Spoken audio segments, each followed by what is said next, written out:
Hello! Hello, hello, hello! Magandang araw at magandang buhay at panibagong vlog na naman si Bonsai Tanglumpo. So, magluluto tayo ngayon.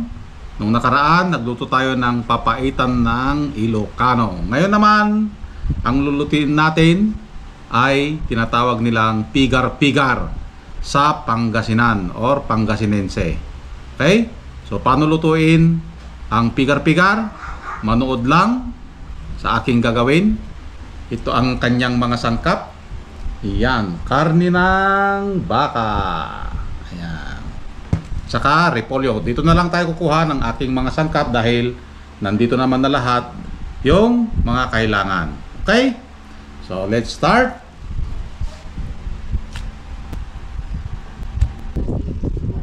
Dito, ang ginamit kong pang chop-chop ay magic knife. Binili ko yan sa Shopee. Isang taga mo lang, nahiwa na kagad ang karne. Katulad nito, pak! Ayos! Nahiwa ka agad. Diba? So, ganun lang kasimple. Maghiwa si Bonsai Tanglumpo. At ito ang panghuli. Pak! Ayun. Natapos na ang hiwa. Okay?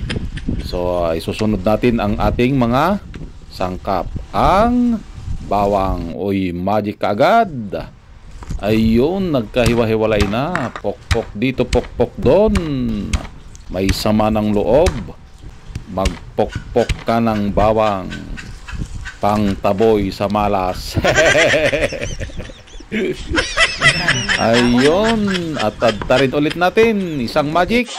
Ayun, natadtad na. Ganun lang kabilis guys ang ating gagawin.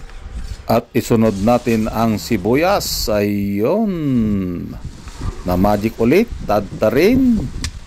Ayun, natapos na, namikos-mikos na. Shout out dyan sa mga namikos-mikos. Ang sibuyas na nagpaiyak ng lahat. At isama na rin ang bell pepper. Ayun, natapos kaagad. Ganon lang kabilis guys. Magtadtad si Bonsai Tanglumpo. Tagay ng repolyo. Ayun, nagkahiwalay. Parang sila naghiwalay sa bandang huli. Saklap nun. At isalang na natin. Ilagay ang butter. Ayun, may pa-butter pa si Bonsai Tanglumpo Halo-haluin lang natin hanggang sa matunaw ito. At ilagay na rin ang bawang. Yan, ilagay na. At haluin ng paikot-ikot na parang yung ginawa sa'yo. Pinaikot-ikot ka lang. Pero sa totoo, hindi ka talaga minahal. Agoy, agoy, agoy. Ilagay ang karne. Ayun, umusok pa. At haluin natin para ito ay hindi dumikit. At takpan. Buksan ulit natin at tignan. Ayun na nga, pwede nang lagyan ng oyster sauce para lalong sumarap ang ating lutong pigar-pigar. Ayan. At lagyan ng Ajinomoto para mas lalong malinamnam. At lagyan ng pampalasang asin para maalat-alat. At haluin hanggang ito ay matunaw. At ito na nga, ilagay na ang sibuyas at saka bell pepper. Nagbabadya na dito na malapit na itong maluto. At ilagay na rin natin ang repolyo. Ayan, ganyan lang kasimple. At pahabol ang dahon ng sibuyas.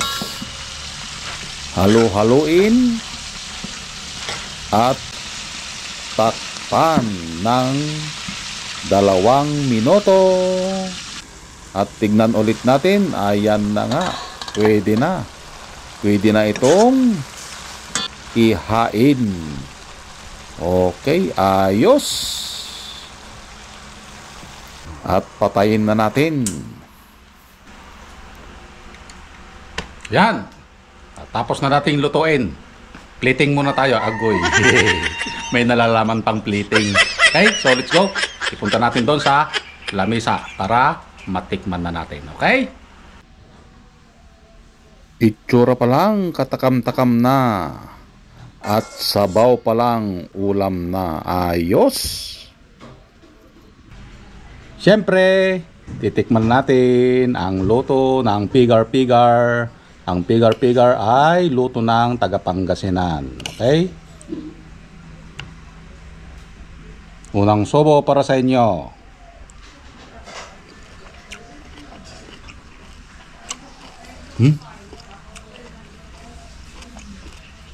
Sarap.